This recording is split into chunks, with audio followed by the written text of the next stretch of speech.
بسم اللہ الرحمن الرحیم۔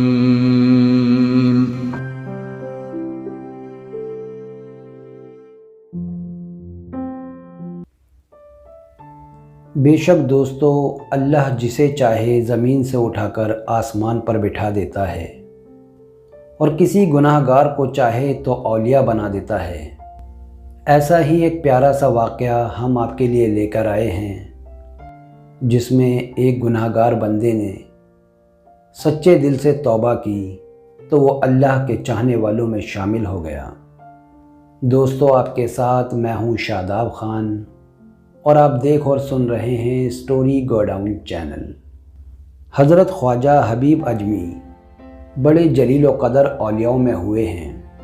اپنی ابتدائی زندگی میں وہ بہت دولت مند تھے، مگر ساتھ ہی سود بھی لیا کرتے تھے۔ ہر روز کسی نہ کسی قرض دار کے گھر تقاضا کرنے جاتے اور جب تک اس سے کچھ وصول نہ کر لیتے تھے تب تک اسے چھوڑتے نہ تھے۔ ایک روز بھی وہ کسی قرض دار کے گھر گئے، لیکن وہ گھر پر موجود نہ تھا۔ اس کی بیوی نے کہا، ابھی ہمارے پاس قرض ادا کرنے کے لیے رقم موجود نہیں ہے۔ تو ان کی نظر بکری کے اس گوشت پر پڑ گئی جو اس کی بیوی نے پکانے کے لیے رکھا تھا۔ آپ زبردستی اس عورت سے بکری کا گوشت لے گئے اور گھر پہنچ کر بیوی سے کہا، اسے پکا لو، یہ سود میں ملا ہے۔ بیوی نے کہا، گھر میں آٹا، لکڑی اور تیل بھی ختم ہو چکا ہے، اس کا بھی بندوبست کر دو۔ پھر آپ دوسرے قرض داروں کے پاس گئے اور یہ چیزیں بھی سود میں لے آئے، اور جب کھانا پک کر تیار ہو گیا تو کسی سوالی نے باہر سے آواز دی، میں بھوکا ہوں، مجھے کچھ کھانے کو دو۔ آپ نے اندر سے ہی اس سائل کو برا بھلا کہتے ہوئے جھڑک دیا۔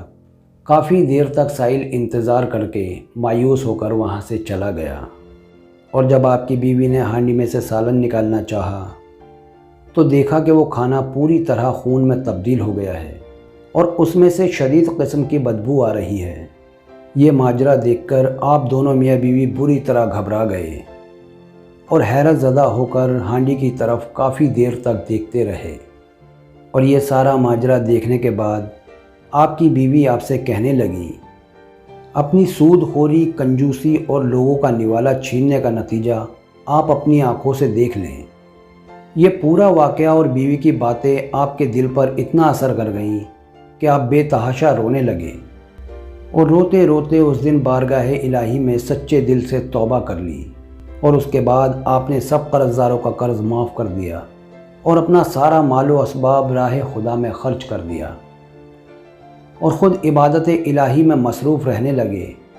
اور جب اسی طرح عبادت کرتے کرتے ایک مدت گزر گئی تو ایک روز بیوی نے شکایتی لہجے میں کہا، گھر میں کچھ بھی کھانے کے لیے موجود نہیں ہے، ہم اپنی ضروریات کیسے پوری کریں؟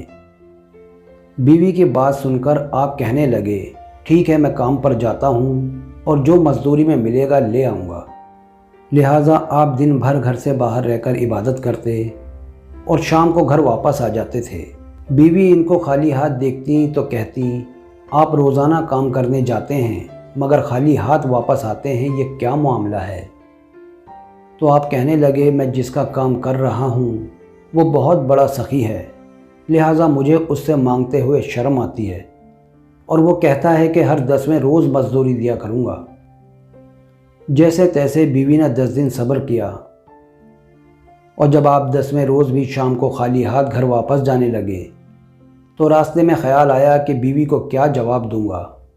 یہ سوچتے سوچتے گھر پہنچے تو عجیب ماجرا دیکھا کہ عمدہ اور لذیذ کھانے پک کر تیار رکھے ہیں، اور بیوی آپ سے آتے ہی پوچھنے لگیں کہ کس نیک بخت کا کام کر رہے ہیں جس نے دن رات کی اجرت اس قسم کی بھیجی ہے اور 3000 درہم نقد بھی بھیجے ہیں، اور یہ بھی کہلایا ہے کہ کام زیادہ محنت سے کرو گے تو اجرت بھی زیادہ دوں گا۔ یہ دیکھ کر آپ کی آنکھیں آنسوؤں سے بھر گئیں اور آپ سوچنے لگے کہ خدائے پاک نے ایک گناہ گار بندے کی 10 روز کی عبادت کا کیا خوب صلہ دیا ہے۔ اگر زیادہ حضور قلب سے عبادت کروں تو میرا رب اور نہ جانے کیا کچھ عطا کرے گا۔ یہ خیال آتے ہی آپ خلائق دنیا سے لا تعلق ہو گئے اور پھر اتنی عبادت کی کہ آپ کو مستجاب الدعوات کا درجہ مل گیا۔ بے شک دوستو، اللہ کی ذات سے کبھی مایوس نہیں ہونا چاہیے۔ اگر انسان اپنے گناہوں سے سچی توبہ کرے اور واپس لوٹے تو اللہ تعالیٰ اسے ضرور قبول فرماتا ہے۔ اللہ تعالیٰ ہمیں نیک عمل کرنے کی توفیق عطا فرمائے۔ اگلی بار انشاءاللہ پھر ملاقات ہوگی ایک نئے قصے اور ایک نئی ہسٹری کے ساتھ۔ اللہ حافظ۔